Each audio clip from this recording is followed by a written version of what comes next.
ꯍꯧꯖꯤꯛ ꯃꯈꯥ ꯆꯠꯊꯖꯔꯛꯀꯗꯧꯔꯤꯕ ꯑꯁꯤꯁꯨ ꯑꯉꯥꯡꯁꯤꯡꯅ ꯌꯥꯝꯅ ꯇꯥꯖꯅꯤꯡꯕ ꯇꯥꯕꯗꯤ ꯐꯪꯗ꯭ꯔꯕ ꯃꯕꯦꯟ ꯃꯄꯨꯁꯤꯡ ꯈꯔꯗꯤ ꯇꯥꯔꯝꯕ ꯌꯥꯏ ꯑꯗꯨꯕꯨ ꯃꯁꯤꯡ ꯌꯥꯝꯅ ꯍꯟꯊꯔꯕ ꯍꯥꯏꯕꯗꯤ ꯃꯕꯦꯟ ꯃꯄꯨꯁꯤꯡꯅ ꯋꯥꯔꯤ ꯂꯤꯕꯒꯤ ꯃꯇꯝ ꯐꯪꯉꯛꯇ꯭ꯔꯕ ꯃꯇꯝꯁꯤꯗ ꯇꯥꯕ ꯌꯥꯒꯗꯕ ꯇꯥꯅꯤꯡꯒꯗꯕ ꯋꯥꯔꯤꯁꯤ ꯑꯁꯤꯅꯤ ꯑꯩꯍꯥꯛꯅ ꯆꯠꯊꯖꯔꯛꯀꯗꯧꯔꯤꯕ ꯑꯁꯤ ꯑꯗꯨꯅ ꯋꯥꯔꯤ ꯃꯆꯥ ꯐꯨꯡꯒꯥꯋꯥꯔꯤ ꯁꯦꯡꯕꯨꯜ ꯍꯥꯏꯕ ꯐꯖꯔꯕ ꯂꯥꯏꯔꯤꯛ ꯑꯃꯁꯨ ꯑꯩꯍꯥꯛꯅ ꯐꯪꯖꯔꯦ ꯈꯣꯝꯖꯤꯟꯕ ꯑꯃꯗꯤ ꯁꯦꯝ ꯁꯥꯕꯅ ꯕꯤ ꯖꯌꯟꯇ ꯀꯨꯃꯥꯔ ꯁꯔꯃ ꯑꯩꯒ ꯖꯌꯟꯇ ꯀꯨꯃꯥꯔ ꯁꯔꯃ ꯑꯣꯜ ꯏꯟꯗꯤꯌꯥ ꯔꯦꯗꯤꯑꯣꯒꯤ ꯑꯆꯧꯕ ꯊꯧ ꯄꯨꯕꯤꯔꯝꯕ ꯁꯩꯔꯦꯡꯕ ꯑꯗꯨꯒ ꯃꯤꯑꯣꯏꯕ ꯖꯥꯇꯤꯕꯨ ꯌꯥꯝꯅ ꯅꯨꯡꯁꯤꯕ ꯐꯖꯅ ꯍꯤꯡꯃꯤꯟꯅꯕ ꯄꯥꯝꯕ ꯑꯗꯨꯒꯨꯝꯕ ꯑꯩꯒꯥꯒꯤ ꯋꯥꯔꯤ ꯃꯆꯥꯅꯤ ꯑꯗꯨꯅ ꯍꯧꯖꯤꯛ ꯋꯥꯍꯧꯗꯣꯛꯇ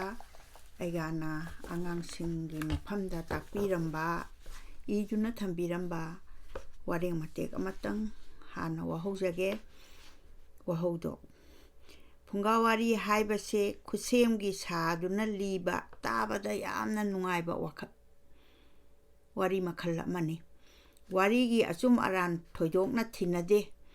ꯊꯣꯛꯈꯤꯕ ꯌꯥꯏ ꯊꯣꯛꯇꯕ ꯌꯥꯏ ꯊꯣꯛꯑꯣꯏꯗꯕ ꯊꯧꯗꯣꯛ ꯉꯥꯛꯇꯅ ꯂꯦꯡꯁꯤꯜꯂꯒ ꯇꯥꯕꯗ ꯄꯪꯅꯨꯡ ꯅꯨꯡꯉꯥꯏꯅꯕ ꯂꯤꯕꯁꯨ ꯑꯅꯝꯕꯅꯤ ꯑꯍꯜꯁꯤꯡꯅ ꯃꯔꯨꯑꯣꯏꯅ ꯑꯉꯥꯡꯁꯤꯡꯗ ꯂꯤꯕꯤ ꯃꯁꯤ ꯆꯤꯟꯊꯥꯡ ꯌꯩꯅ ꯂꯩꯔꯝꯕꯅꯤ ꯑꯍꯥꯟꯕꯗ ꯖꯦꯅꯦꯔꯦꯁꯟ ꯑꯐꯇꯔ ꯖꯦꯅꯦꯔꯦꯁꯟ ꯑꯗꯨꯕꯨ ꯉꯁꯤꯒꯤ ꯖꯦꯅꯦꯔꯦꯁꯟ ꯑꯁꯤꯗꯗꯤ ꯆꯤꯟꯊꯥꯡ ꯌꯩꯅ ꯂꯤꯕꯤꯅꯕ ꯃꯤꯑꯣꯏꯁꯤꯡ ꯇꯥꯡꯉꯤ ꯍꯥꯏꯕ ꯎꯔꯛꯄꯗꯒꯤ ꯑꯩꯒ ꯖꯌꯟꯇ ꯀꯨꯃꯥꯔ ꯁꯔꯃꯅ ꯂꯦꯡꯁꯤꯜꯂꯒ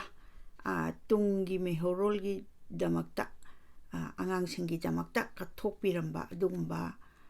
ꯋꯥꯔꯤ ꯃꯆꯥꯁꯤꯡꯅꯤ ꯑꯗ ꯑꯉꯥꯡꯁꯤꯡꯗꯗꯤ ꯐꯨꯡꯒꯥꯋꯥꯔꯤ ꯇꯥꯕꯁꯦ ꯑꯁꯨꯛꯀꯤ ꯃꯇꯤꯛ ꯄꯥꯝꯃꯤ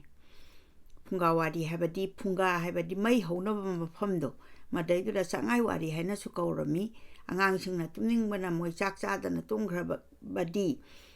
ꯃꯁꯥꯗ ꯑꯁꯣꯏꯕ ꯂꯥꯛꯀꯅꯤ ꯈꯪꯕꯗꯒꯤꯗꯤ ꯑꯍꯜꯁꯤꯡꯅ ꯃꯈꯣꯏꯕꯨ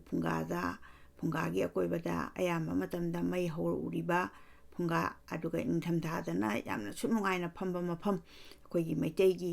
ꯑꯣꯔꯤꯖꯤꯅꯦꯜ ꯍꯥꯏꯕ ꯇꯥꯔꯦ ꯐꯨꯡꯒꯥ ꯍꯥꯏꯕꯁꯦ ꯑꯗꯨ ꯆꯥꯛꯈꯨꯝ ꯍꯥꯏꯕꯒ ꯐꯨꯡꯒꯥ ꯍꯥꯏꯕꯒ ꯑꯅꯤꯁꯤ ꯇꯣꯉꯥꯜꯂꯤ ꯆꯥꯛꯈꯨꯝꯁꯤꯅ ꯆꯥꯛ ꯊꯣꯡꯅꯕꯃꯐꯝ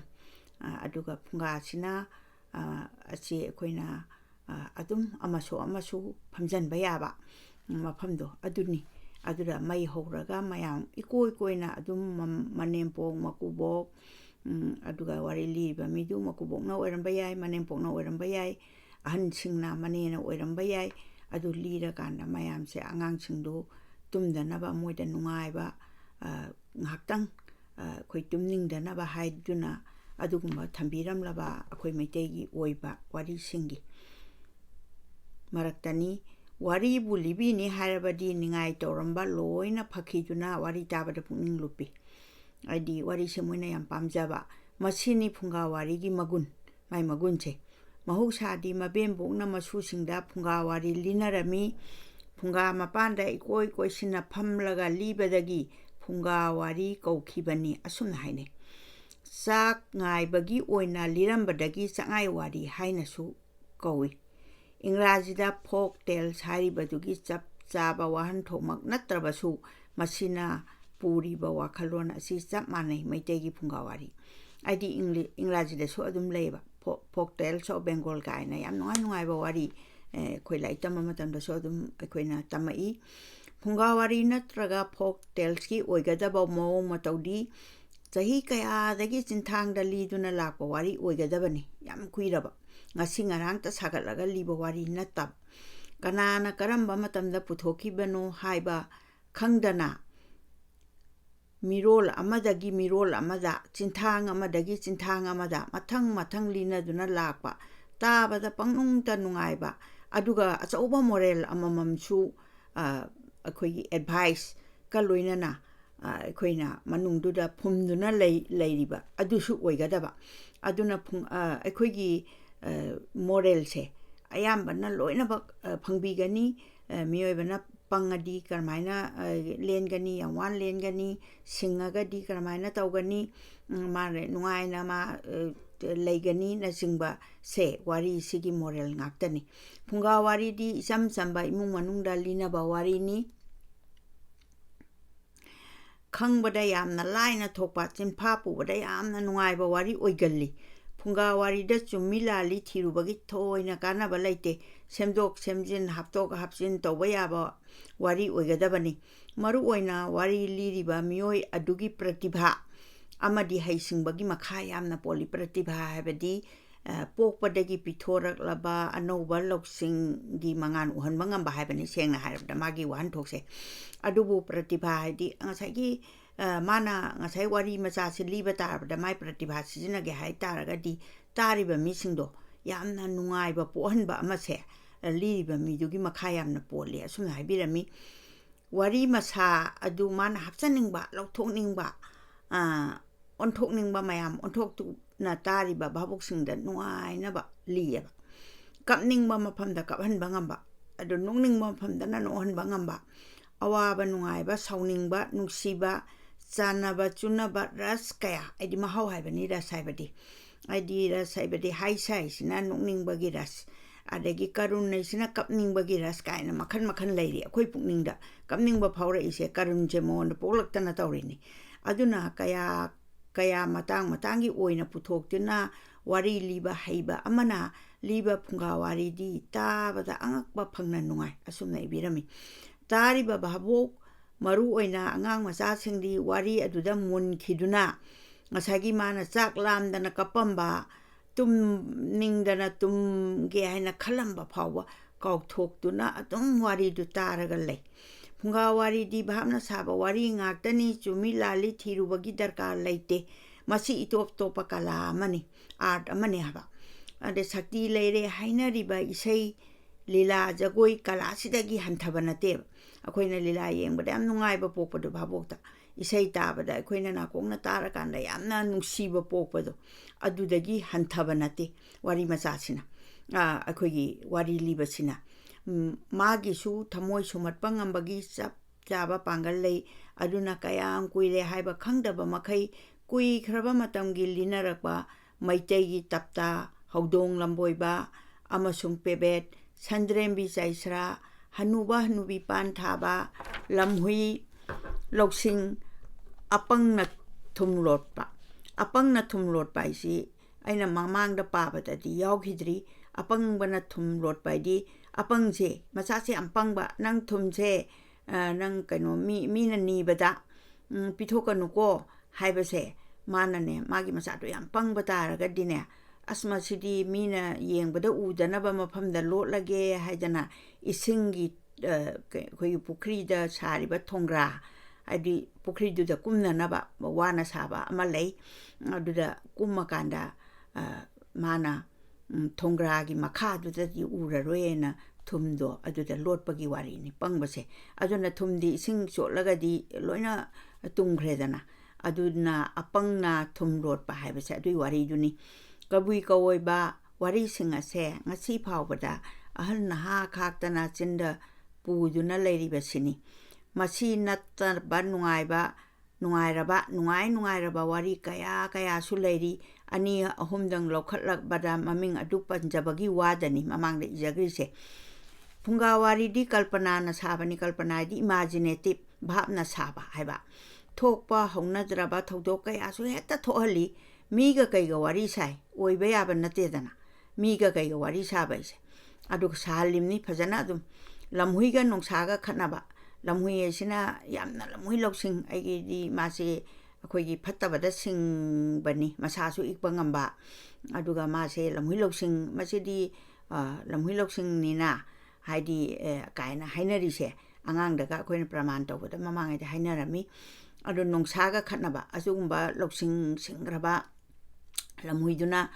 ꯅꯣꯡꯁꯥꯒꯤ ꯅꯤꯡꯊꯧꯁꯤꯒ ꯈꯠꯅꯔꯤꯕꯅꯤ ꯁꯥ ꯃꯌꯥꯝ ꯈꯠꯅꯕꯗ ꯍꯪꯉꯣꯏꯅ ꯕꯤꯆꯥꯔ ꯇꯧꯕ ꯍꯥꯏꯗꯤ ꯍꯪꯉꯣꯏꯕ ꯌꯥꯝꯅ ꯁꯣꯟꯈ꯭ꯔꯕ ꯑꯁꯤꯒꯨꯝꯕꯁꯦ ꯑꯩꯈꯣꯏ ꯚꯥꯞꯅ ꯁꯥꯕ ꯉꯥꯛꯇꯅꯦ ꯑꯩꯗꯤ ꯃꯤꯑꯣꯏꯕꯗ ꯃꯣꯔꯦꯜ ꯑꯃꯗꯤ ꯄꯤꯗꯣꯔꯤꯕꯅꯤ ꯀꯩꯅ ꯋꯥꯈꯜ ꯈꯟꯕ ꯑꯄꯪꯅ ꯉꯁꯥꯏꯒꯤ ꯑꯩꯅ ꯍꯥꯏꯖꯈꯤꯕꯗꯣ ꯑꯄꯪꯅ ꯊꯣꯡꯒ꯭ꯔꯥ ꯃꯈꯥꯗ ꯊꯨꯝ ꯂꯣꯠꯄ ꯁꯥꯃꯨ ꯑꯁꯤꯕꯅ ꯅꯣꯡꯊꯛꯇ ꯄꯥꯏꯕ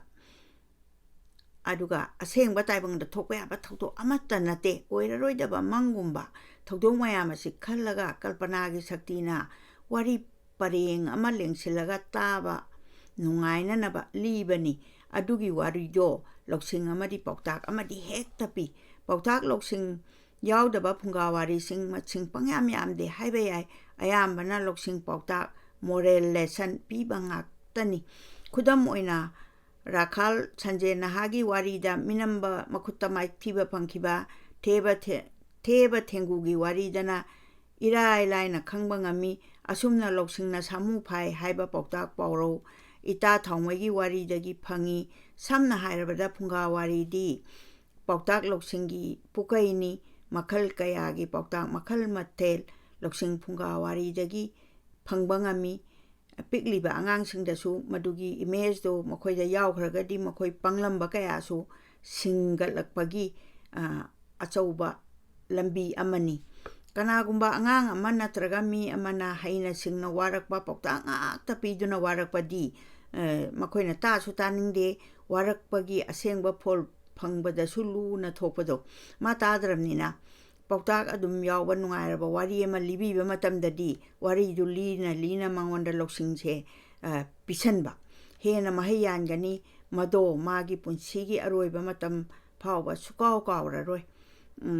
aduna angang oiringaida libikhiba munna thawai tana takhiba waridi ahal oiraba phawda sukaw kawde aduna haiba yai phunga waridi miyoibagi lichat sajat semnanaba phaba pambai amani asumna aibana kabina asumna phunga warigi samlappa akhoigi keno wari macha ama miyoibada kanaba pibagi asumna thambirami hojik phunga wari asi tentakna ama khaktang haujarage lamhui loksing aise hojik phaw dum masi lamhui loksing ni haidi akhoigi yamna singaga ma se kai haini keno mana adum ngomghidawa every hoyar se aduna lamhui loksing si togadamni kaina harise thaina mamangaida umang amada lamhui laba loksing yamna chingkhraba ama leiramboire aidi laba chu oiba lamhui nupa lamhui laba asigi nupi lamhui amomado kumtha suradana macha pokadawa numit ngaiduna leiboire aidi madi pregnant oidana magi keno se magi matam se lakpa aidi kumtha suradana no madi magi nupi lamhui amomna hairei nupa ngasidi ai nga yamna chaningi ikhongna chatlaga ahau ba thijuna chagadabasu isa lumabanina chatpa ngamdare nga khara pubirau haina mai nupa sida mana hai lamhui labadusu hoi purake hairamlaga nga thiba chatkhraboire lamhuina sum lakpada pat ama thengnare ma nga thiba laimni patuda lairen chawraba amasu isingda tawkhatlaga chakta duna hek leiramboire aidi paithon haidana khoigi lingi saktamdi oiraga tonganba makhoigi character ama lei linga moiga su khitang khenaba aduga paithon hai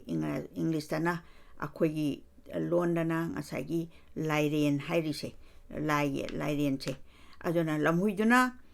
phum tawri boiningduna hanna tuna yengdana lairen dugi mananganda phat chong thaduna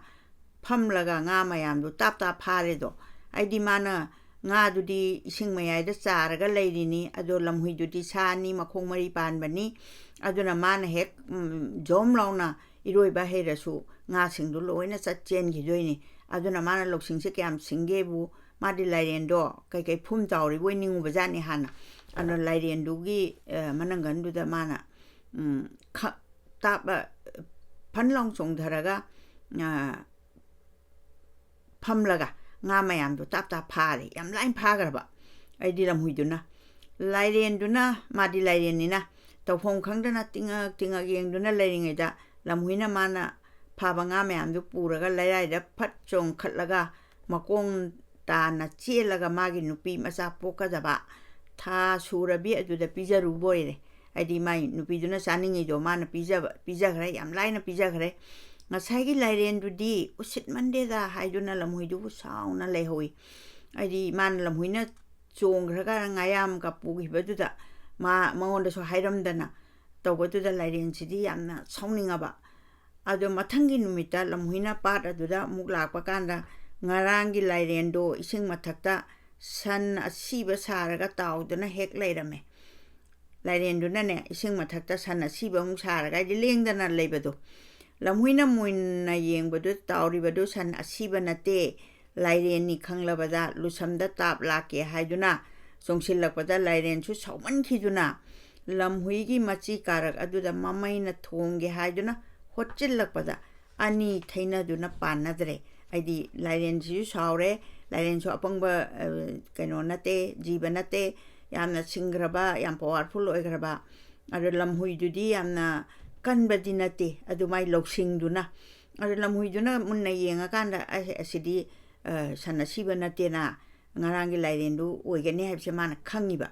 man tawruba khitang minamba aibadi ma ngamna bo honarubado lamhuina makonda halaga wari punamak magi nupi da tame amasung haidok poire ai nupi sumai sain tawi si tawi na ma nupi sida tamjariba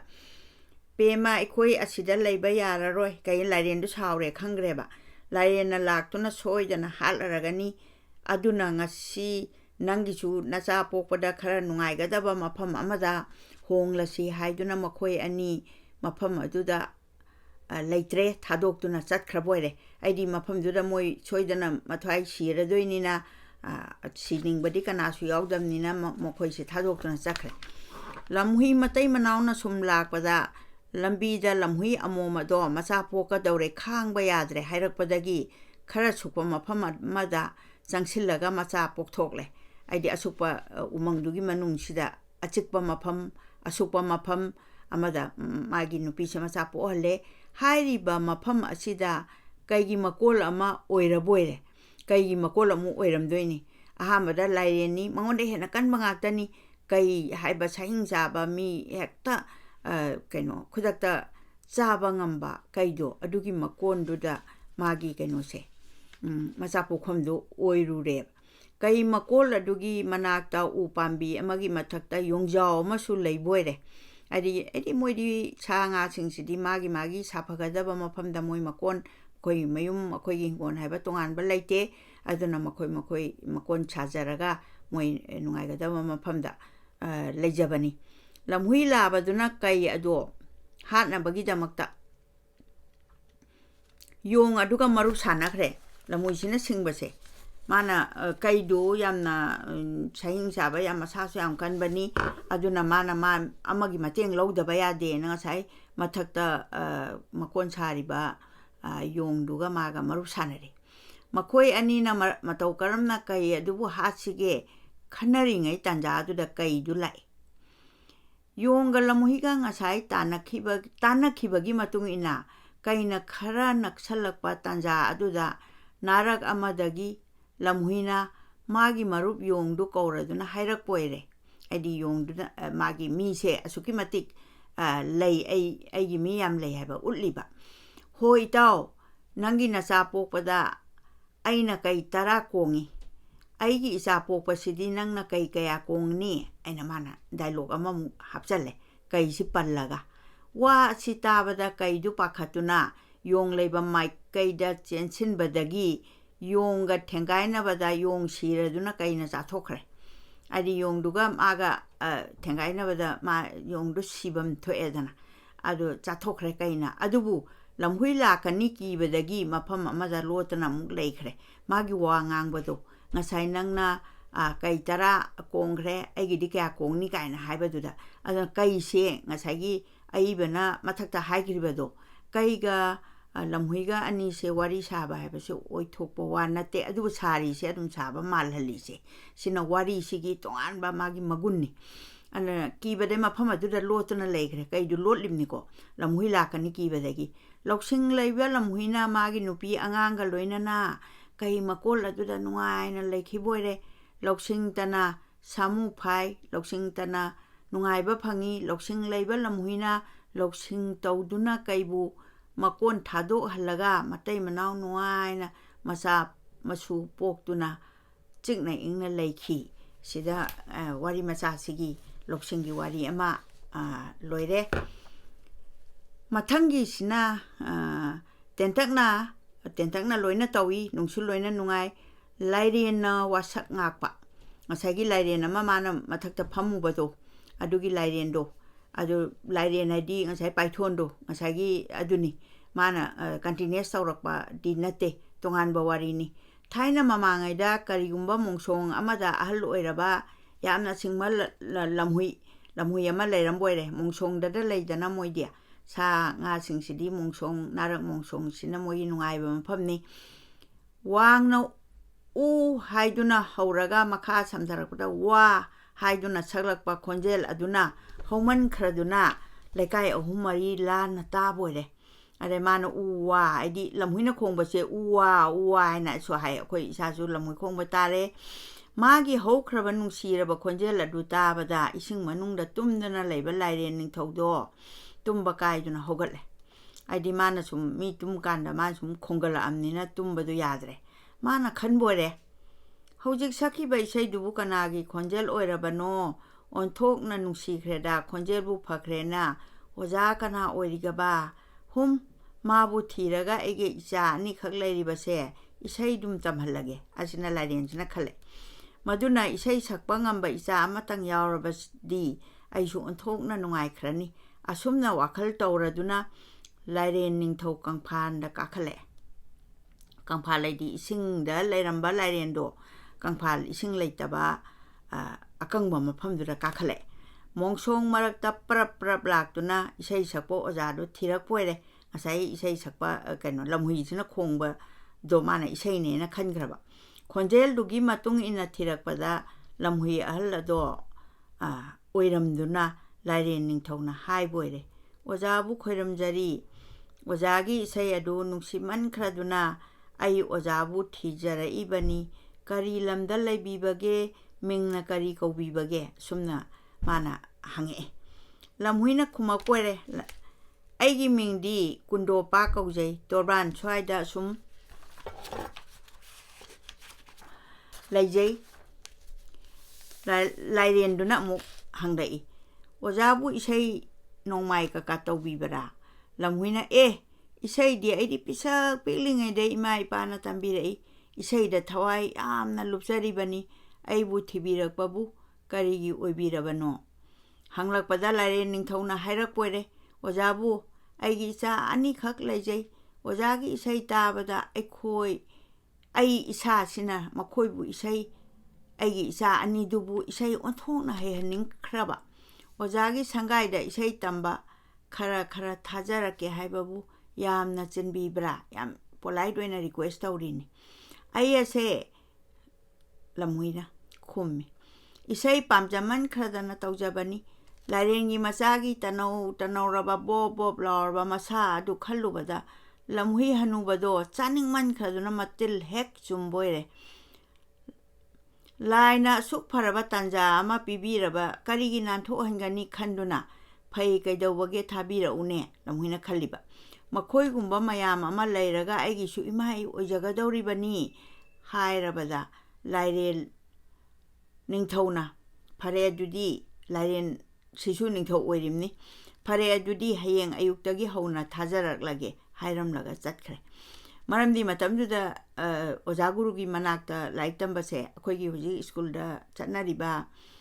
punga panda horaga ahumda marida thabase thanaramde oja gurugi manaktuda haitriba phawba oja guru digi seba tawrakanda adumaina guru sichaina matamduda adumaina chatnaramba adugi swabhabtuni mana saisida aibana piramliba dialogue se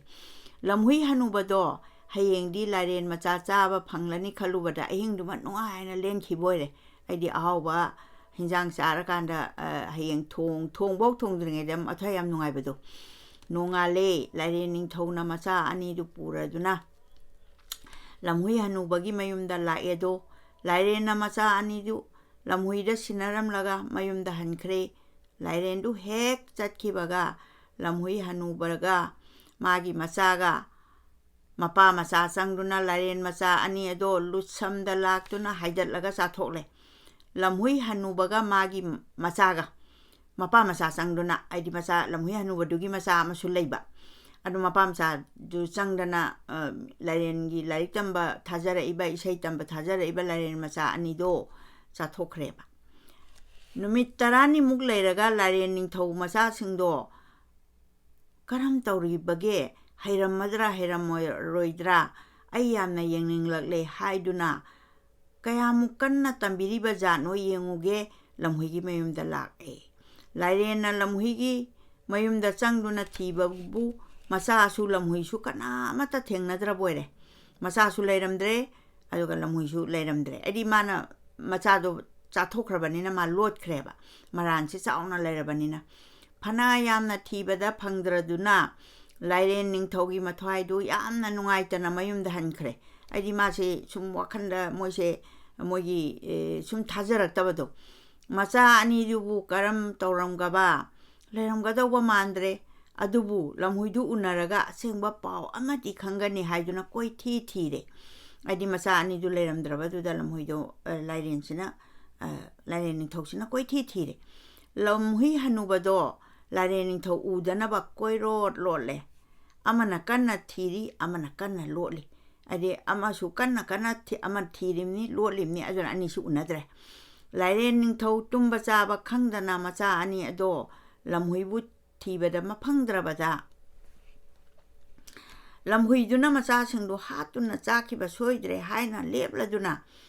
thengnaba maphamda lamhui hatke haiduna wasakre lairensina wasakre ma promise tawre adubu chaba tumba hippa changdana torbangi mongsong hamruna chingba aidi asong maphamsida marakta lumduna lamhuina thorakpa ngaiduna leire lamhuidu thorakpa ngaiduna leiriba thoraktri ma loli nongmadi lamhui hanubana chana ba khara thiruge aidi moi ani chaba lorakana amuk tummadana lama amni chana ba khara thiruge ning thi jana charaktaba kuire haiduna yamna cheksana lairen leibra haina yengduna thorakpada lairen ningthauna lumduna leiriba mafam ado ko hek thengna boire lairen adu he ubada mangedana karamno ai ngasi ai soidana maksi berani sibatare haiduna narakta hut leisilaga habung marakta chit lituna muksen khre sari sara chu yam haiba lamhui loksing haising asagi lairen ningthauna iya masidi mapuk sumdrena isa sing soidana halam lagani ai uraga chele isa hatkibagi laman khumdaba yadre haiduna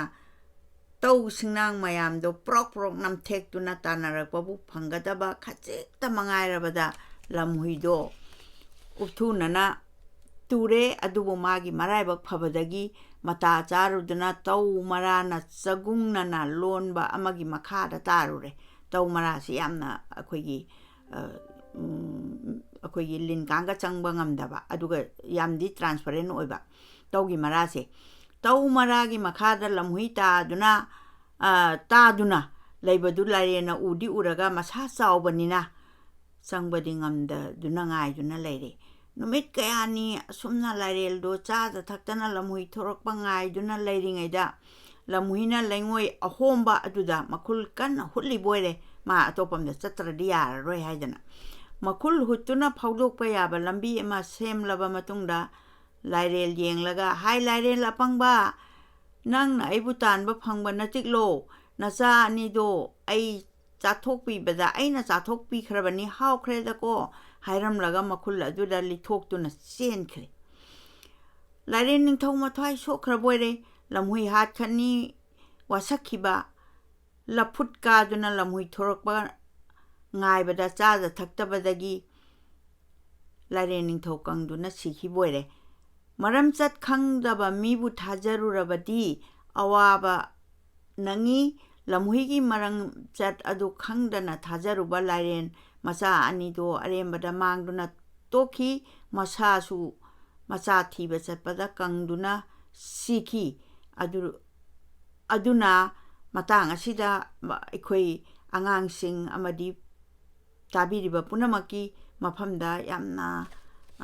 phajaba morel lama ai mi se hek tinaraga hek thajaba magi machin makha yam phaba duda khoina mi ka se yam thaja naidana ꯊꯥꯖꯔ ꯃꯇꯨꯡꯗ ꯀꯣꯟꯅ ꯑꯃꯨꯛ ꯌꯦꯡꯅꯕꯒ ꯑꯣꯏꯔꯛꯏꯁꯤꯡꯁꯦ ꯃꯁꯤꯒꯤ ꯋꯥꯔꯤ ꯃꯆꯥꯁꯦ ꯍꯥꯟꯅ ꯇꯥꯔꯝꯃꯕꯗꯤ ꯃꯁꯤ ꯀꯌꯥ ꯀꯥ ꯍꯦꯟꯅ ꯃꯁꯤꯡ ꯌꯥꯝꯅ ꯊꯣꯛꯂꯝꯃꯣꯏ ꯍꯥꯏꯅ ꯍꯥꯏꯖꯅꯤꯡꯉꯤ ꯁꯤꯒꯤ ꯃꯇꯥꯡꯗ ꯍꯧꯖꯤꯛꯀꯤ ꯐꯨꯡꯒꯥ ꯋꯥꯔꯤꯒꯤ ꯂꯥꯏꯔꯦꯟꯅ ꯋꯥꯁꯛ ꯉꯥꯛꯄꯒꯤ ꯃꯇꯥꯡꯁꯤ ꯂꯣꯏꯁꯤꯟꯖꯔꯦ